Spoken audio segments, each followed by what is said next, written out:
What if I told you, not as poetry, not as fantasy, but as fact, that your future is not fixed, that it is not carved into stone by the hands of your past, that the version of you who hesitated, who broke under fear, who lived beneath his power, was merely a rough draft? And what if this speech, that is the moment you take the pen back, understand this: you are not a creature of your past. You are the author of your next chapter. And the pages you write today, with your thoughts, your words, your repetitions, will become the life you live tomorrow. So I must ask you plainly, are you willing to write something new? Not with your hand, but with your habits.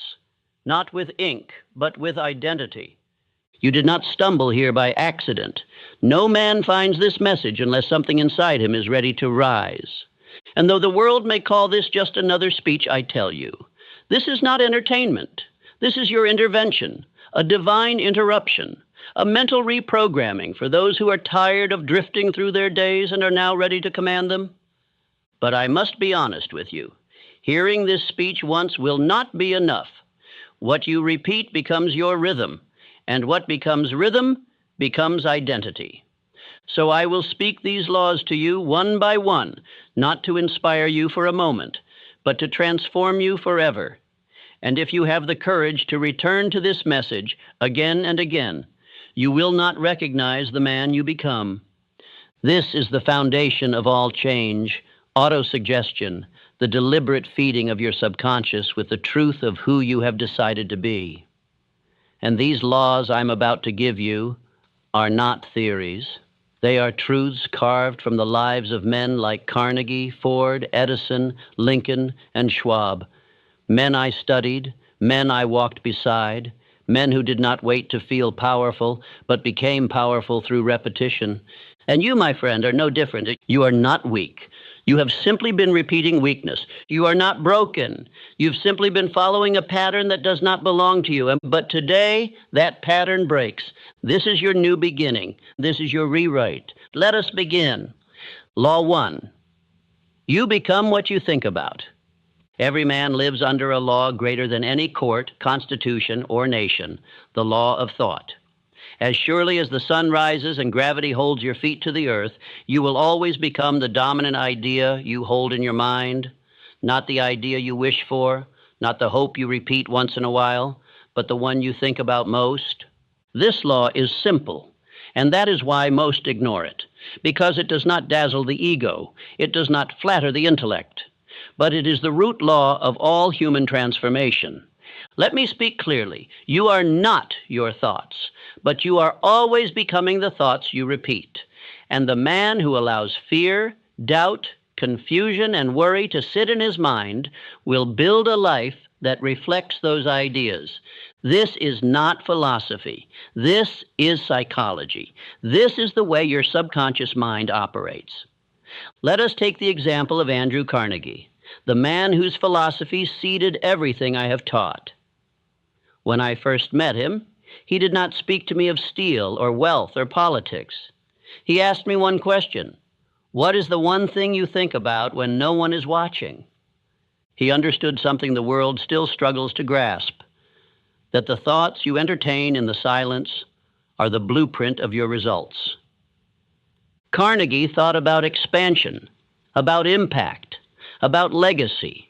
He saw himself not as a boy from Scotland, but as a force for building the new world. And because he repeated that identity, because he saw that picture every day in his mind, reality was forced to obey him. Now let me bring you to Henry Ford, a man born into modesty, mocked for his lack of formal education. But he repeated one idea louder than all others: whether you think you can or think you can't, you're right. What was that statement? It was not cleverness. It was mental programming. It was a law wrapped in simple words. Ford thought about possibility, and because he repeated that thought long enough with enough belief, it became the factory blueprint of his subconscious mind. And that mind went on to build an empire. Understand this: the mind is a garden. The seeds are your thoughts. The emotions are the water. And repetition is the sun. Whatever you plant, feel, and repeat will grow. If you plant fear and repeat it, Your life will reflect it. If you plant faith and repeat it, your future will submit to it. Now listen closely. I do not speak of wishful thinking. I do not mean the man who closes his eyes and daydreams once and calls it belief. I speak of the man who repeats deliberate thought until it becomes a dominant frequency. Let us revisit Thomas Edison. Do you think he had no doubt during the 10,000 failed attempts at creating the electric light? Of course he did. But his dominant thought was always, it will work. And because he returned to that thought, not once, not twice, but 10,000 times, the failures could not touch his core identity. He became what he thought about most, and that was light. Let me ask you now, what do you think about most? When your phone is off, when the noise is gone, when no one is watching, what thought do you rehearse in the silence? Because that thought is your true belief. And that belief is building your results. If your dominant thought is delay, then your results will always be stuck. If your dominant thought is fear, then you will always hesitate. If your dominant thought is blame, then you will never move. But if your dominant thought is purpose, if your dominant thought is faith, if your dominant thought is I am becoming the man I was designed to be, then you will begin to rise. You must now begin to guard your thoughts like treasure. You must speak your identity daily. You must write your aim clearly, and you must think only that which you want to become. Repeat this to yourself. I am not a prisoner of random thought. I am the architect of focus. My dominant thoughts are deliberate, clear, and aligned with my purpose. What I think about most, I become. So I choose to think power. Let me offer you a practical system to install this law. Every morning, write down the man you are becoming. One sentence, clear, present tense. Example, I am disciplined, decisive, and destined to build an empire. Every afternoon when distractions peak, pause and speak that identity aloud, as if your future depends on it, because it does. Every night before you sleep, visualize that identity already real. Feel it. Speak it again. And let your subconscious dream about who you've chosen to become. This is how you take command of your mind, not through emotion, not through motivation, but through repetition of identity. This is how Abraham Lincoln overcame depression, political isolation, and national division. Not because he always felt strong, but because he held a dominant thought of unity and emancipation. That thought consumed him. It fed his fire. And though he bent under pressure, he never broke because his thoughts were anchored. That is your task now, to build a mental anchor so strong that no storm can move it. To become the kind of man whose inner voice speaks louder than any external noise. To obey the law that never fails, you become what you think about most. Say it now. I think power. I speak power. I become power. And then say it again and again and again until your subconscious accepts it as truth and your life begins to reflect the law you now live by. Let us now continue to the next law, the law that turns your thoughts into faith-powered action. Shall we begin? Law 2. Faith is the only antidote to fear. If you are to build a life of power, a life of impact, of wealth, of spiritual fulfillment, you must understand this one law more than any other. Faith and fear cannot occupy the same space. One will dominate, the other will die. You cannot speak of transformation while rehearsing hesitation. You cannot walk in destiny while bowing to fear. The moment a man chooses faith, truly chooses it, he begins to kill fear by starvation. Because fear has no power unless it is fed. And what feeds fear? Doubt, delay, confusion, excuses, the absence of decision. These are the conditions in which fear multiplies like a virus. But faith is not a feeling. It is not blind optimism. It is not a convenient thought you whisper when it's easy. Faith is a state of mind. It is belief installed through repetition and solidified by decision. Let me tell you a story of a man who lived this law fully, Henry Ford. Ford was not respected when he started. He was laughed at. The idea of a horseless carriage was treated like fantasy. Even after early success, his own engineers told him that building an 8-cylinder engine in a single block was impossible. And you know what he said? Build it anyway. They came back again, said it couldn't be done. Build it anyway. He repeated it again, until they succeeded. Why did he persist? Because his faith was louder than their fear. Ford once said, "Obstacles are those frightful things you see when you take your eyes off your goal." That is the posture of faith. You keep your eyes on the vision. You repeat belief louder than fear.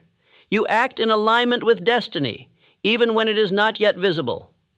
Faith is not just positive thinking. It is the deliberate focus of belief, installed into your subconscious mind through repetition and decision. Let us look to Thomas Edison. The man failed 10,000 times to produce a working light bulb.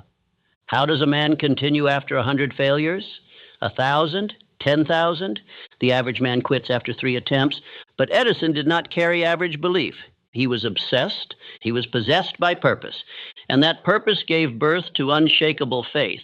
He said, "I have not failed. I've just found 10,000 ways that won't work."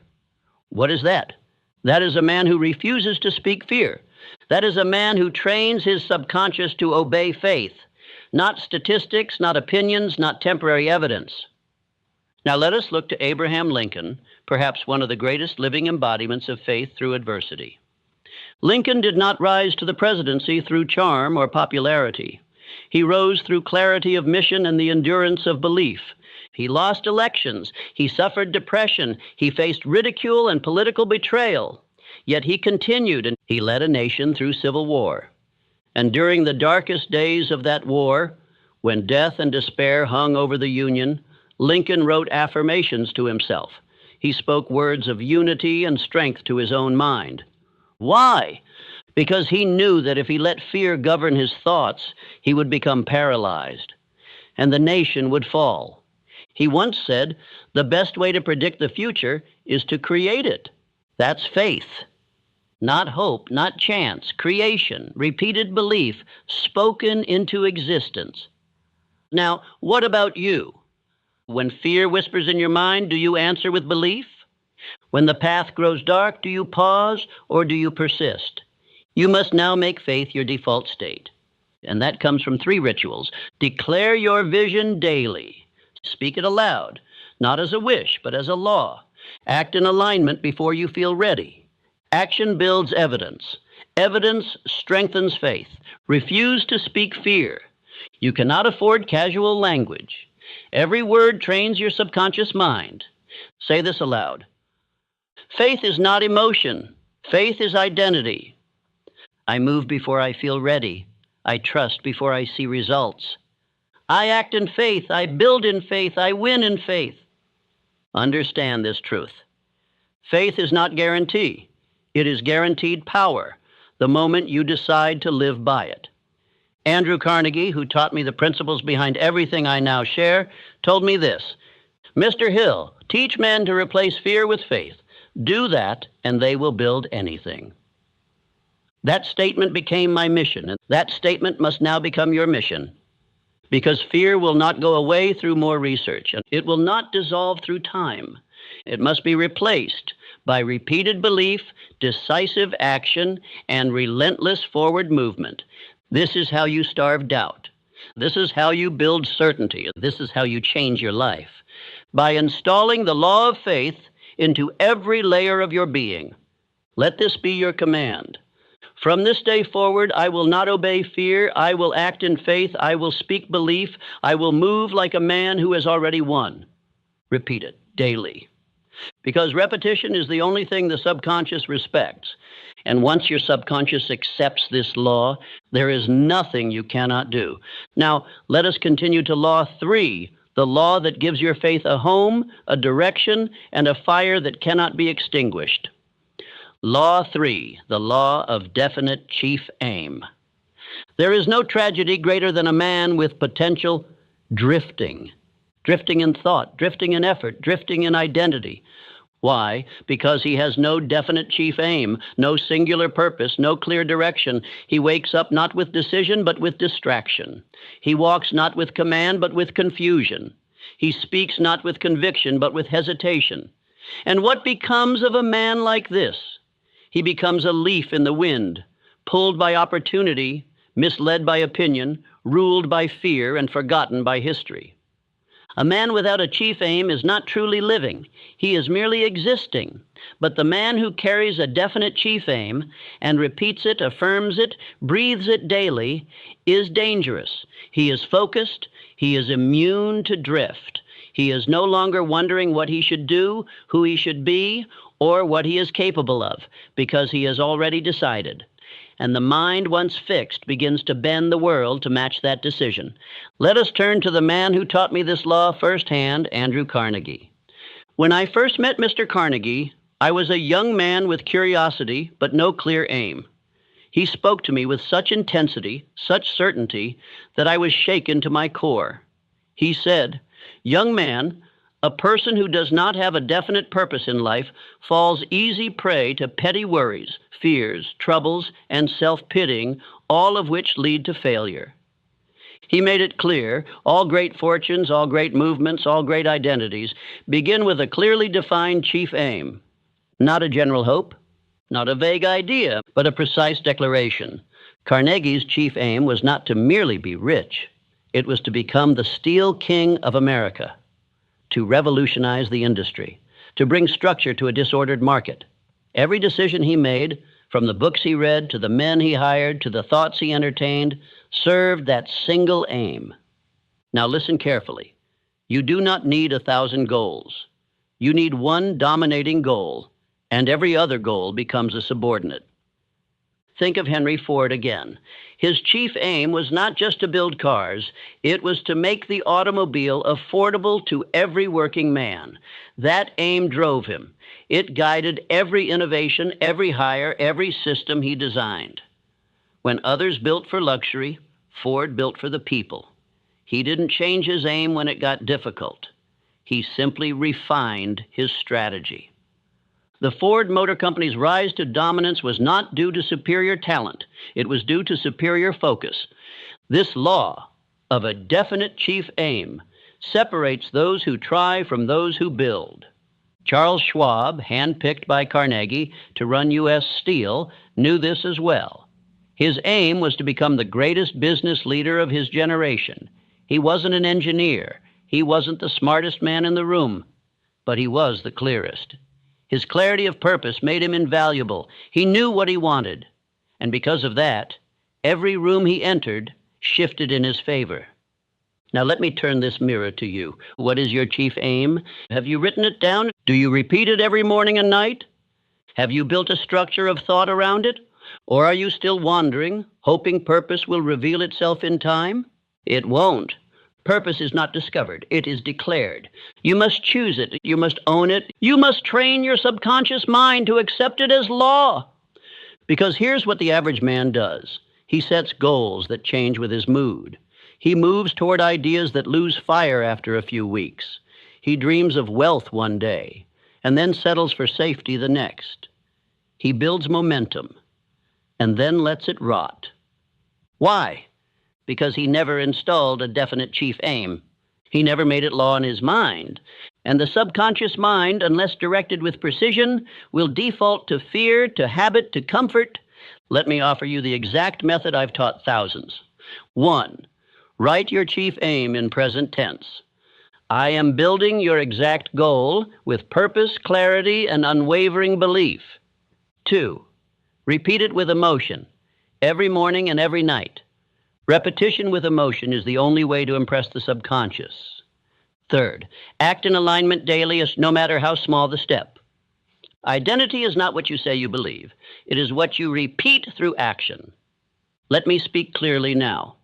Your life will either be the result of a definite chief aim or the result of other people's agendas. There is no middle ground, so choose now. Are you building your vision or are you building someone else's?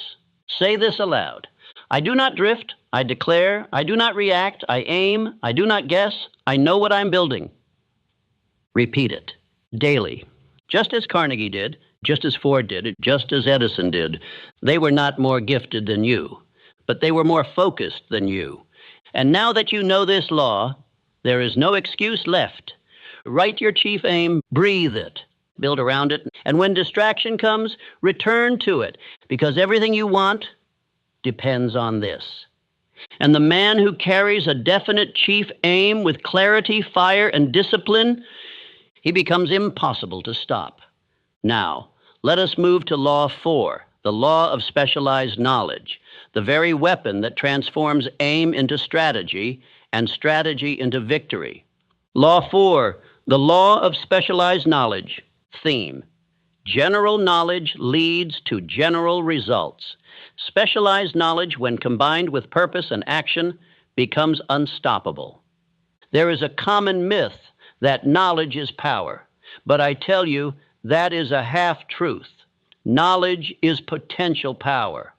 Only when it is specialized, is focused, and applied with purpose does it become actual power.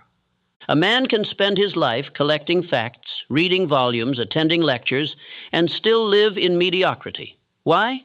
Because his knowledge is scattered, broad, unfocused, like a flood without direction. It covers everything but moves nothing.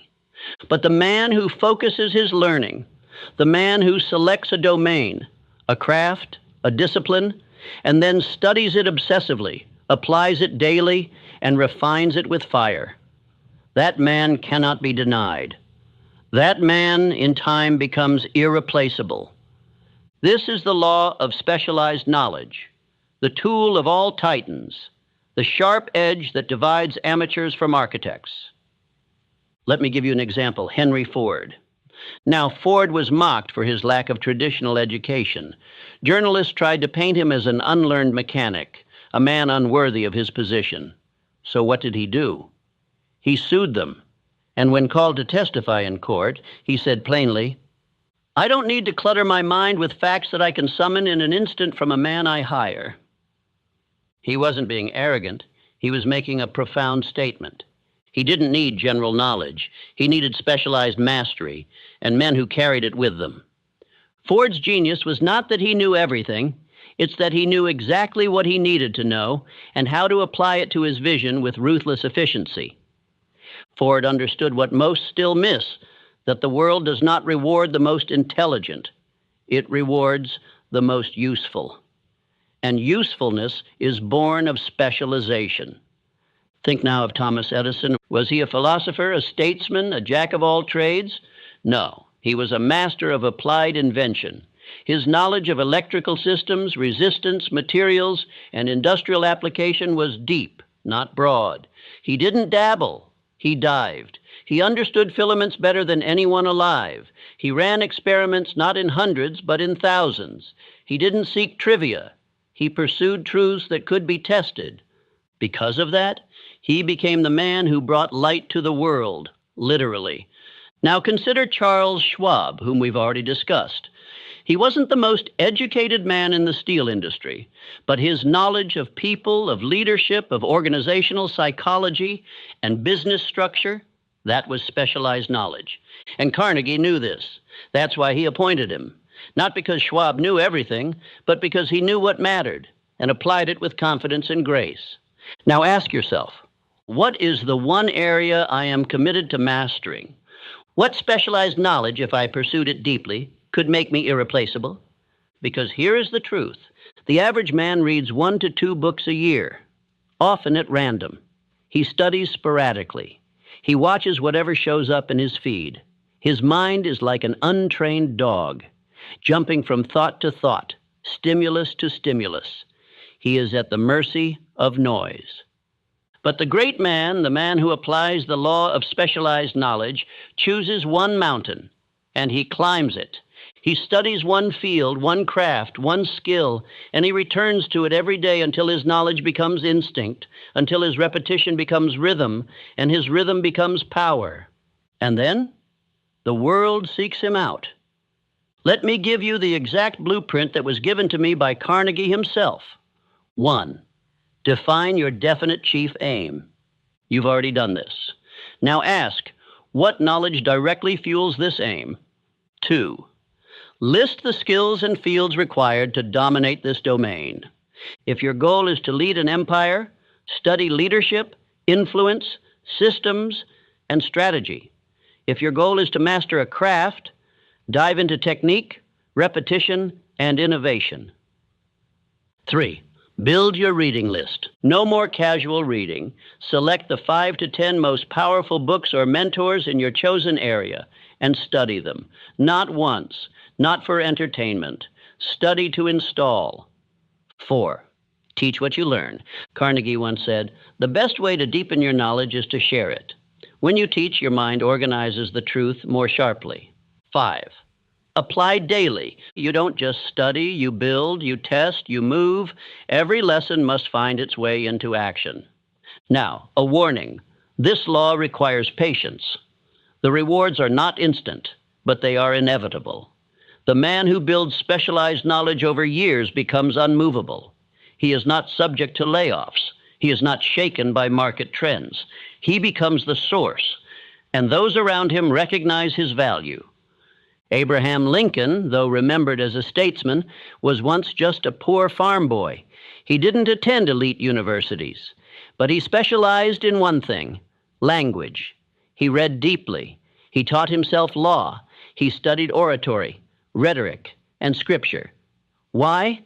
Because he knew if he could master words, he could move hearts, and hearts, when moved, change nations. That specialized focus is what carried him to the White House, and through the greatest internal war America has ever faced. Let me speak directly to you now. Stop skimming. Stop scattering your energy. Stop consuming what does not contribute to your destiny. Choose your aim. Choose your field. Choose your fire. And then burn away everything else. Say this aloud. I am not a generalist. I am a weapon. I do not chase distractions. I build mastery. My knowledge is deep. My knowledge is rare. My knowledge is powerful. Repeat that daily. Reinforce it hourly.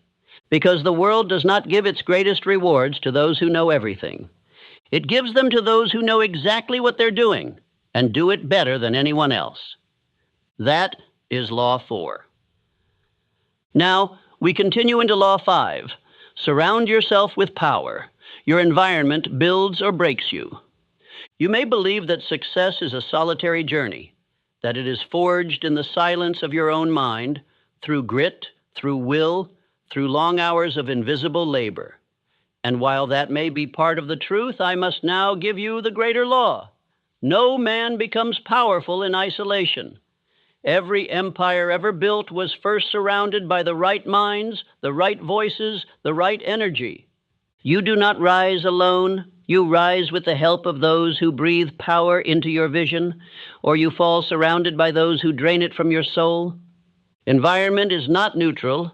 It is either a weapon in your hand or a weight on your back. Let me speak plainly.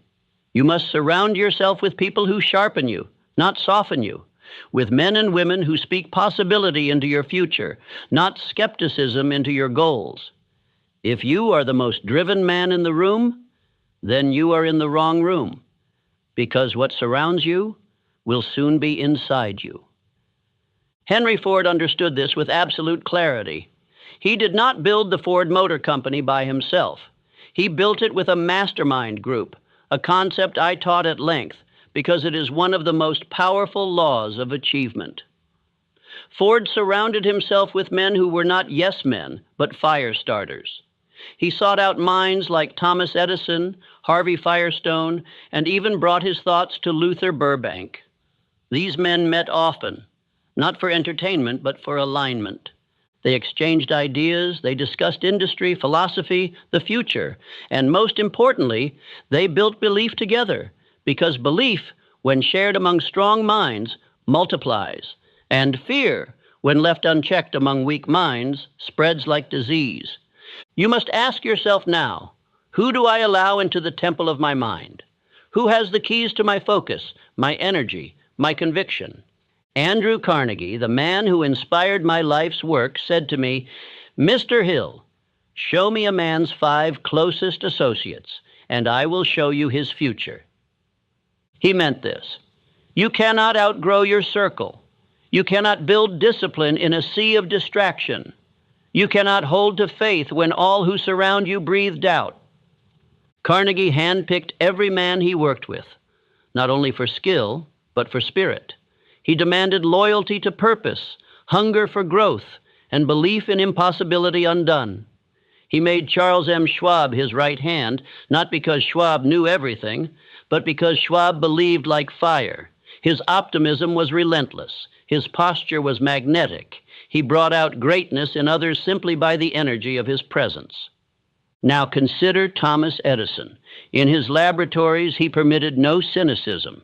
He would remove assistants if they joked too often about failure, not because he was humorless, but because he understood the sacredness of mental space. His laboratory was not only a space of invention, it was a temple of belief. If you could not protect the atmosphere, you were asked to leave. Do you protect your own atmosphere like this? Let me make this even clearer. If you are surrounded by those who mock dreams, those who default to sarcasm, those who normalize mediocrity, those who flinch when you speak boldly, then you are not surrounded by friends. You are surrounded by limitations. You do not need cheerleaders. You need builders. You need men who ask you why not instead of telling you why not. You need women who look you in the eye and say, you haven't scratched your potential. You need mentors who make you uncomfortable with comfort. Now understand, this law is not only about people. It is about your daily mental environment. What books do you read? What voices do you let into your ears? What do you consume when no one is watching? Because your inputs become your internal voice, and your internal voice becomes your reality. If your atmosphere is soaked in power, you will breathe power. If it is polluted with distraction, comparison, and compromise, you will drown. That is why I urge you now to build your mastermind environment. Whether through people, through books, through disciplined solitude, create a mental space so charged with vision that doubt cannot survive in it. Say aloud, I do not allow weakness into my circle. I do not breathe the air of average. I do not seek approval. I seek alignment. Repeat this until your subconscious recognizes it as law, because it is law. You were not meant to build in silence forever. You were meant to multiply. And multiplication only occurs through connection to other great minds. One more story to seal this in you. Abraham Lincoln, in one of the most difficult moments of the Civil War, was known to retreat often to a group of trusted confidants, men who would challenge him, advise him, but above all, believe in the mission of union and freedom. He did not surround himself with flatterers. He chose conviction. And in that conviction, he made decisions that changed the course of history. You will be called to do the same. Surround yourself with power or risk being crushed by proximity to weakness. The law is simple. If you want to rise, raise your environment. Now say it again. I walk with power. I speak with power. I build my circle on fire, not comfort. Let that be your standard. And let us now continue into the next law that sharpens your edge and breaks the chains of hesitation. Shall we? Law 6. Speak as if it's already done. Language shapes destiny. There is a language of kings, and there is a language of prisoners. Every man speaks one or the other. And here's the truth. Before your future becomes reality, it becomes vocabulary.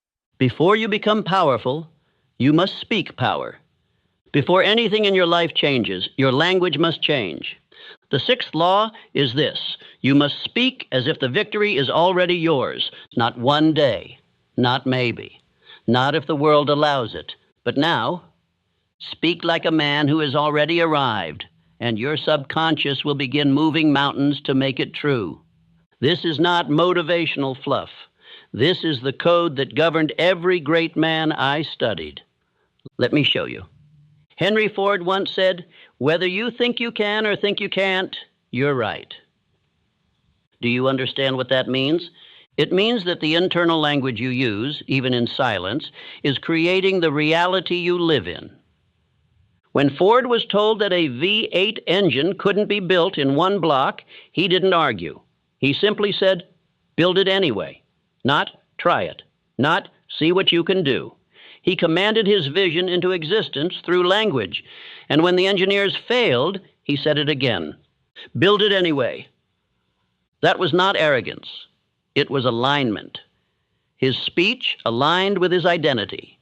And identity builds results.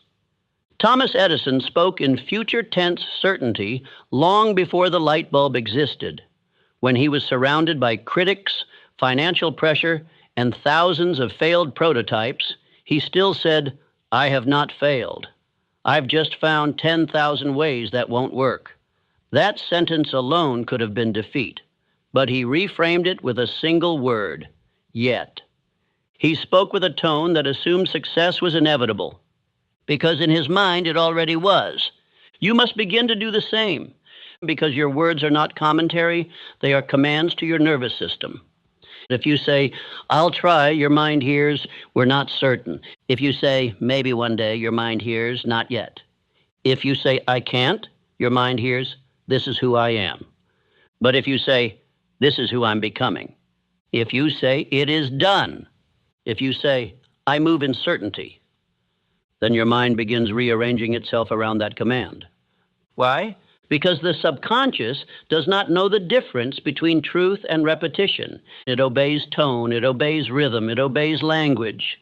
Let me take you now to Andrew Carnegie, the richest man of his time, not because of inheritance, not because of education, but because of belief reinforced by speech. He would write down his chief aim and repeat it aloud, not once, not twice, but every morning and night, in his own handwriting, in his own voice, with emotion and fire, until that aim was no longer a goal, it was an identity. And from that identity came action, and from that action came fortune. I asked him, "Why do you repeat it, even now?" He said, "Because if I stop speaking it, I start doubting it." Let that strike you deep. Silence is the oxygen of doubt. Speech is the engine of belief. If you do not speak your future with fire, your subconscious has no reason to pursue it. You must become militant about your self-talk. Say it aloud. "I am the kind of man who finishes what he starts. I do not flinch. I do not fold.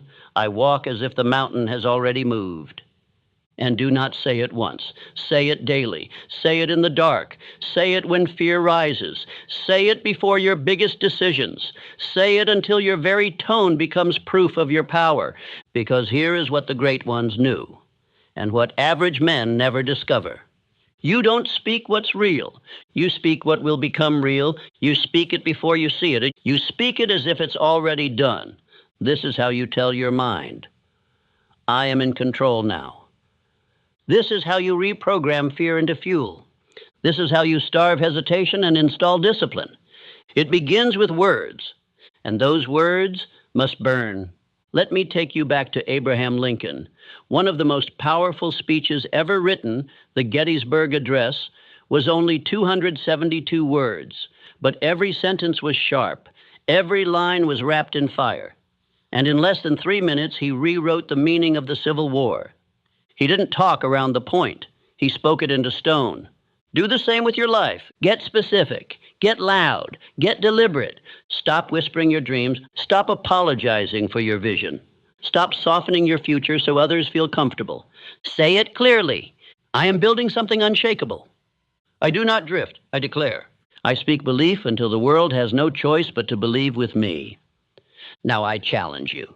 Write your future as if it's done. Speak your identity as if it's law. Repeat it daily until the world inside you begins to shift. And when doubt whispers, when fear tries to return, you raise your voice. You remind your subconscious who is in charge, and say it now, not with hesitation, but with command. "I am the man who speaks power. I am the man who lives power. My voice builds my world." Let this be your new language. And let us now continue into the next law that transforms your decision into destiny. Because words without action are noise, And the next law teaches how to move like fire. Law 7, move like fire, the power of decisive action. There comes a moment in every man's life when the voice in his head must be overruled by the movement in his body. When the questions end and the action begins. Because no matter how powerful your belief is, no matter how strong your language becomes, without movement, it dies on the battlefield of hesitation. The 7th law is simple, but it is absolute. You must act like fire. You must move, not tomorrow, not once you're ready, but now. Action is how you prove belief. Every man who ever built an empire, who ever changed the course of history, who ever rewrote what was possible, did it not by feeling confident, but by moving through the uncertainty. Let's begin with a story you've heard me mention before, but let us dig deeper. Henry Ford had a vision for the automobile, one that seemed laughable at the time. Roads were not ready, cities were not planned, people were skeptical. But he acted anyway. He didn't wait for perfect conditions. He moved. Ford didn't have the luxury of sitting on committees and asking for approval from the crowd. He put his hands in the grease, tested designs, and made decisions. Action became his identity. That's why he said, "You can't build a reputation on what you are going to do." He knew the truth. Only movement builds legacy. Now think of Thomas Edison again. Over 10,000 failures, but he did not pause. He continued. Every failed attempt was followed not by sulking, not by overthinking, but by another test, another experiment, another step forward. Why? Because he understood that motion kills fear. When you're moving, fear can't land on you. It can only attach itself to stillness. And Edison never stood still. Let me take you now to Charles M. Schwab. When Carnegie needed a man who could speak with clarity, act without delay, and rally others around massive industrial visions, he chose Schwab. Why? Because Schwab had a rare gift. He made fast, confident decisions. He moved while others planned. He walked into boardrooms, delivered speeches with boldness, and laid out visions others were too afraid to say out loud. And the world rewarded him for it. Not because he was the smartest, not because he had all the answers, but because he acted. Now you must ask yourself, do I hesitate when I know what I must do? Do I delay under the illusion of preparation? Do I seek more clarity when I already have enough to begin? Because here's the truth. Your delay is a lie. It tells you that waiting is safer, that more information is needed, that confidence must come before movement. But that's not how greatness is built. Confidence is the result of action, not the prerequisite. So you must act before you're ready. You must speak before your voice feels perfect. You must move before your legs stop shaking. You must launch before the world applauds. Because here is a fact I've proven over and over again in my studies. Motion creates belief. The man who acts begins to believe he is the kind of man who acts. The man who waits begins to believe he is not ready. You are what you do. Not what you think, not what you dream, not what you plan, but what you move toward. Let me tell you the story of Abraham Lincoln during one of the most defining decisions of his presidency, the Emancipation Proclamation. There were countless advisors telling him to wait, that the timing wasn't right, that it would divide the country even further, that it could cost him the war. But Lincoln moved anyway. He understood that greatness is forged in decision. He knew that delaying action to please everyone would only weaken the moral backbone of the nation. He wrote the words, he signed the paper, he declared freedom for millions. Not because it was convenient, but because it was necessary. And history changed that day. Not because the world was ready, but because one man decided to move. You must now do the same. Maybe not for a nation, but for your own destiny. You must learn to live in movement, to act without waiting, to walk even when the next step is unclear. Because fire doesn't ask permission to burn. It ignites, it consumes, it spreads. And that must become your identity. The man who speaks boldly, the man who acts swiftly, the man who doesn't rehearse fear, but replaces it with fire. Here is your command. From this moment on, you act before you feel ready. You move before you're confident. You train your nervous system that decisiveness is your default. Say this now. I do not delay. I act as if it's already done. I train my mind through motion. And repeat it daily. Because action is the language your subconscious respects most. The more you move, the more it believes. The more it believes, the more power you access. This is how every empire begins. Not with brilliance and not with luck, but with motion. Let this part of the speech be your turning point. The day you stopped waiting, the day you moved like fire. Let us continue into the next law, the one that ensures your power isn't momentary, but permanent. Law 8, train the mind. Master your inner language. Everything you experience, your courage, your hesitation, your decisions, your delay, is not just the result of circumstance. It is the result of the words you whisper to yourself when no one else is listening. This is the 8th law. You must train the mind, and you must master your inner language. Because let me tell you this plainly, the most dangerous man in the world is not the one with the most money, the strongest body, or the loudest voice. It is the man who controls what he tells himself. Your success begins and ends with the words you speak to your own mind, and if those words are weak, your results will be too. When I studied the lives of men like Andrew Carnegie, Henry Ford, and Thomas Edison, one pattern became inescapable. They mastered their internal language long before the world believed in them. Let's begin with Carnegie. Do you believe he rose from a poor Scottish boy working in a bobbin factory to one of the wealthiest men on earth just by chance? By inheritance? He fed his mind a different language than the people around him. While others were telling themselves, I can't, he was repeating, I must. While others said, this is enough, he declared, there is more. Carnegie once told me that he repeated his chief aim daily, aloud, with emotion.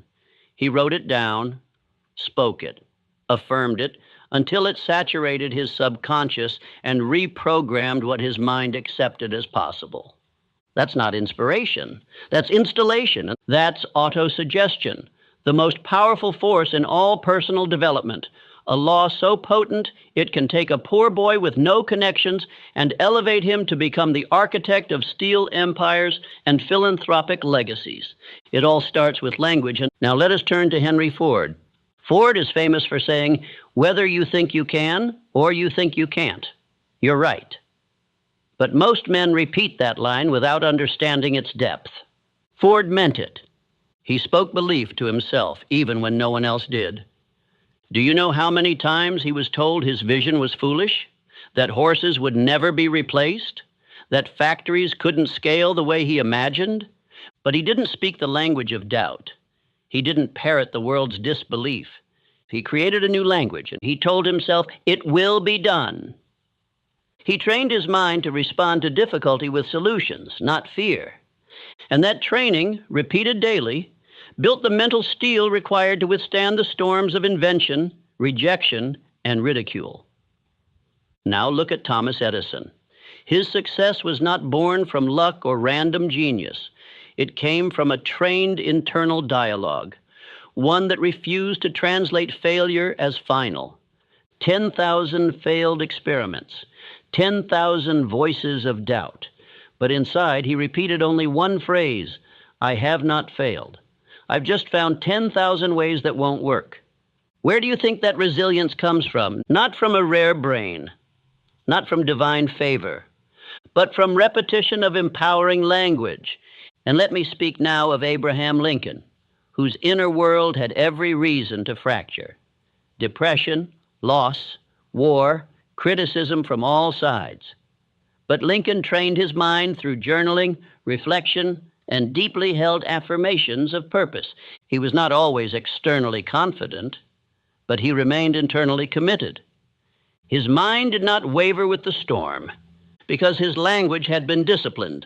This is the work you must now do. You must become militant about your inner voice. You must speak what you want to become, not what you fear, not what you lack, not what you used to be. Say it now. I do not speak weakness. I install power. I do not rehearse defeat. I rehearse identity. I do not echo the world. I create my own language. Because your subconscious mind does not judge. It simply records. It listens to your most repeated, most emotionally charged language and accepts it as truth. So if you're casual with your words, you will be casual with your power. And if you joke about failure, speak lightly about your goals, or feed yourself the daily vocabulary of mediocrity, then do not be surprised when mediocrity becomes your reality. You must discipline your speech. Write affirmations that match the man you want to become, and speak them aloud every day with emotion. This is not superstition, it is science, it is strategy. It is how every giant I studied rewrote their story. You say you want to be fearless? Then stop saying you're afraid. You say you want to be disciplined.